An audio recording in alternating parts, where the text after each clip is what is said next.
আমি যখন ম্যাট্রিক পরীক্ষা দিই আগের রাতে আমার অনেক জ্বর, অনেক অনেক জ্বর, 104 ডিগ্রি হবে।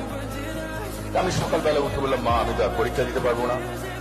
আমার মা আর 10টা মায়ের মতো খুব শিক্ষিত নয়। তা আমার মা বললেন, এ থেকে হয় না কি রে বাবা, তুমি যদি এবার পরীক্ষা না দাও তুমি তো 1 বছর ফেল করে যাবে। আমি বললাম, আমার তো কোনো উপায় নেই, আমি তো চোখে কিছু দেখছি না। উনি অনেক দোয়া টোয়া করে আমার একটা ফু দিলেন, দিয়ে হাত ধরে বললেন চলো যাই। পরীক্ষা 3 ঘন্টার জায়গায় প্রায় 2 ঘন্টা পরীক্ষা দিয়ে বেরিয়ে গেলাম। বাইরে মানে বিপর্যস্ত মা বসে আছেন, আমার ছেলে কি করছে ভিতরে। বাইরে বেরোলাম, বললো কি পরীক্ষা শেষ হয়েছে, সব প্রশ্নের উত্তর দিয়েছো? আমি বললাম না, মাত্র 34 প্রশ্নের উত্তর দিয়েছি, 34 নাম্বার। তো বলে পাস কততে? আমি বললাম পাস তো 33-এ। আমি বললাম, মা তোমার ফুয়ে আর কোনো কাজ হবে না। বলে আচ্ছা কাজ না হোক, আসো না একটা ফু দেই।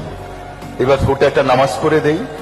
ওখানে 2 রাকাত নামাজ পড়লেন, একটা ফু দিলেন সারা গায়ে। বিলিভ মি, এটা হয়তো এটা এক ধরনের কাকতালীয় ব্যাপার হতেই পারে, কিন্তু আমি আজও বিশ্বাস করি 34-এ 34 পেয়েছিলাম।